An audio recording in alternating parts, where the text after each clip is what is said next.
This is News Today with WDW News Today. I'm Eric Morton of WDWNT.com. Please like this video, subscribe, and hit the notifications bell to make sure you never miss the latest from Disney theme parks around the world. Here now is the news for November 9th, 2022. The Walt Disney World theme parks will be undergoing a phased closure beginning today due to Tropical Storm Nicole. Magic Kingdom is closing today at 7 p.m. Last dining reservations for Be Our Guest, Liberty Tree Tavern, Diamond Horseshoe, and Cinderella's Royal Table will be at 6 p.m. Last dining for all other dining reservations will be 6:30 p.m. Epcot is closing at 7 p.m. The last dining reservations for Monsieur Paul, Space 220 Restaurant, Akershus Royal Banquet Hall, and Garden Grill Restaurant will be at 6 p.m. Last dining for all other dining reservations will be at 6:30 p.m. Disney's Hollywood Studios is closing at 6 p.m. Last dining reservations at 6 p.m. All throughout the park. Disney's Animal Kingdom will be closing at 5. The last dining reservations are at 5 p.m. Resort guests are encouraged to enjoy food and beverage options at the theme parks prior to returning to their Disney Resort hotel. Theme parks will likely not reopen at their regularly scheduled time tomorrow, on November 10th. Stay tuned for more information as we monitor the situation.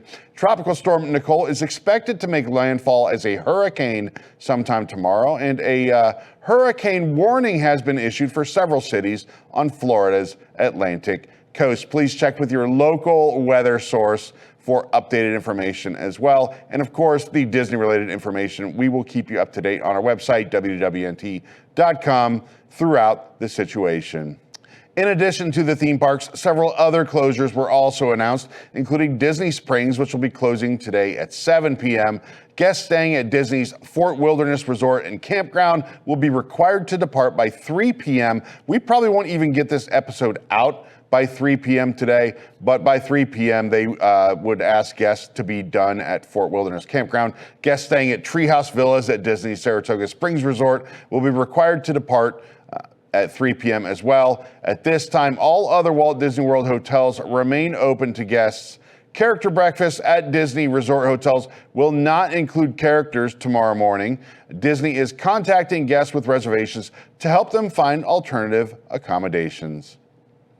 Well, it's November 9th, and that can only mean one thing. It's time for Christmas parties.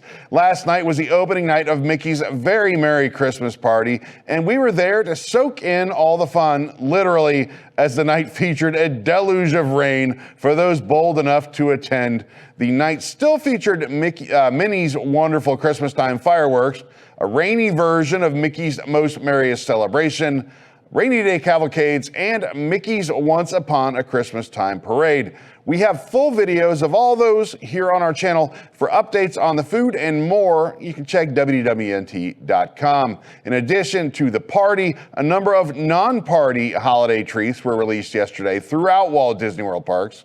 We tried all of them at the Magic Kingdom, and there's a video of all of my thoughts as I ate all these sugary treats yesterday. We also did Disney's Hollywood Studios. That video should be available soon, but the Magic Kingdom one is already up on our channel, but keep an eye out for the others as they roll out over the coming days. You can support the entire team behind this show and others by joining the WDWNT Interglobe Society at patreon.com/WDWNT. Get access to exclusive content, discounted show and event tickets, and more. Special shout out to all those wigs watching who make this show happen each and every week. We reported on the last show and earlier in the week that a lamppost broke and fell in the way of guests inside the entrance to Disney's Hollywood Studios. The incident was reported by Bryn Walter Schrader on a Facebook group for Walt Disney World annual pass holders. As we stated on the last show, no one was injured, thankfully, from the broken glass or falling post. However, less than 24 hours later, a sprinkle of pixie dust, otherwise known as hard work by those Disney World cast members, and voila, the lamppost is back and at the ready. It's unclear if the lamppost was replaced completely or just repaired. In either case, we're glad it's back and nobody was hurt. Yesterday, Tokyo Disney Resort gave a first look at the actual costumes for Mickey and Friends for their 40th anniversary coming up. This will debut in April. The new shot shows Mickey, Minnie, Donald, Daisy, Goofy, Pluto, Chip, and Dale in their new outfits. Mickey's costume is multicolored, combining the colors from every official character's costume into his own ensemble. His hat features a star right on top. Minnie's costume is primarily red with green and blue accents. Her bow is red, purple, and green, all with yellow polka dots. Donald and Daisy have orange and blue costumes with gold accents, respectively. Daisy also has a purple bow. Goofy's costume is all green, much like his 35th anniversary happiest celebration look. Chip and Dale are rocking a purple and pink twin look with their costumes simply reversed between one another. The 40th anniversary Dream Go Round celebration is set to take place from April 15th, 2023 to March 31st of 2024 and will feature decorations across both parks, special food, merchandise, and entertainment, as well as a new daytime parade, Disney Harmony in Color. That's all at Tokyo Disneyland. Decor is also set to cover Cinderella Castle for the first time in 10 years, along with decorations at World Bazaar and around the Tokyo Disney Sea entrance. Yesterday, the Walt Disney Company reported on their Q4 earnings, and although they reported record sales and best revenue growth in more than 25 years, well, that wasn't enough to keep Wall Street and investors happy. The stock has slid more than 11% on today's opening bell, and to date, Disney stock is down 35.5% for the year. As of this morning, the stock was hovering around $88.50, down from just slightly under $100 yesterday. As recently as March of 2021, the stock price was over $197. The reason for the recent slide, according to MarketWatch, was executives predicted much slower sales increases on the year ahead, while missing expectations for fourth quarter earnings and sales.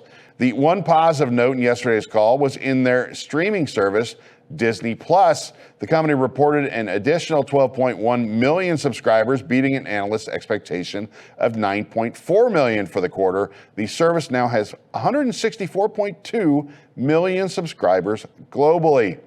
Disney executives gave a number of reasons for the lower than expected revenues, including lower content sales because they had fewer theatrical films on the calendar, underperformance of the parks and media divisions, and seasonality of its fourth quarter. In addition, CFO Christine McCarthy also said inflation had a role to play in this whole thing. Although Disney Plus subscriber numbers were up, costs were also up as Disney spent a lot of money on content to keep up with the Joneses, aka Netflix. Those days appear to be coming to an end as Disney struggles with profit, states MarketWatch. The rapid growth of Disney Plus in just 3 years since launch is a direct result of our strategic decision to invest heavily in creating incredible content and rolling out the service internationally, and we expect our DTC operating losses to narrow going forward, and that Disney Plus will still achieve profitability in 2024, assuming we do not see a meaningful shift in the economic climate. That was from Disney CEO Bob Chapek in a statement announcing results. By realigning our costs and realizing the benefits of price increases and our, did you hear that? The benefits of our price increases in our Disney Plus ad-supported tier coming December 8th, we believe we will be on path to achieve a profitable streaming business that will drive continued growth and generate shareholder value long into the future. However, some are not convinced. Disney, if they have ESPN, if we were on ESPN, we would say he's got to be fired.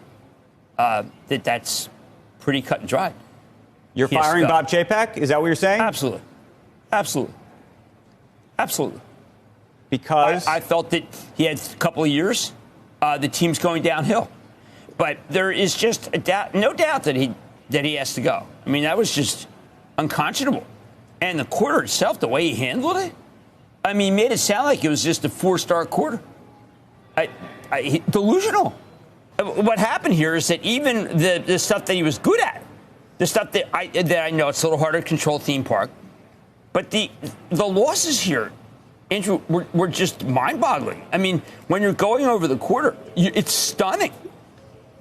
And that's why I say if this was the NFL where they have tremendous accountability, and we were watching their program on Sunday morning, everyone together would say he should be fired. This is probably not the way Walt Disney Company wants to head into celebrating their 100th anniversary next year. On that same Q4 earnings call, the Walt Disney Company CFO, Christine McCarthy, was also asked about possible contingency plans to keep the company fiscally sound during a recession, which seems to be looming over the United States economy, including a hypothetical return of annual passes. On the call, McCarthy cited a number of ideas to keep revenue stable for Disney parks, experiences, and products. She suggested park ticket discounts as an idea, flexible and in real time as demand is required. But she noted we're not going to use it to the extent which we used it during the last recession. She also noted that the reservation system can be adjusted. On many days, we are fully booked now, but we can adjust that and be very flexible and real time on adjusting it, presumably meaning to increase capacity at the parks, despite noting previously they would not want to return to the parks to their pre-COVID attendance levels. Another possibility was the return of selling annual passes, which have been halted for quite some time in both Florida and California. She noted the program would have a more flexible business model with changes and did not explicitly promise that they would return at any point. For the absolute latest on these stories and all those that didn't make it to today's show, be sure to check WDWNT.com and follow us on all your favorite social media platforms. This program is brought to you by our official travel agent sponsor, The Vacationeer, the engineers of your next magical vacation. Sit back and let their team of vacation planning experts craft your family's next magical Disney trip. The best part is that their services are free. Visit WDWNT.travel for details. For the worldwide leader in Disney Parks news, this is Eric Morton saying enjoy the rest of your today and have a great, big, beautiful tomorrow. This is Disney Entertainment News Today. I'm Rob Whiteside, and here now are the top Disney entertainment stories. For the latest in Disney entertainment news, watch Disney Entertainment News Today, hosted by Rob Whiteside. From movies and series news to stage shows, books, video games, and more. New episodes drop every Tuesday on WDWNT.tv.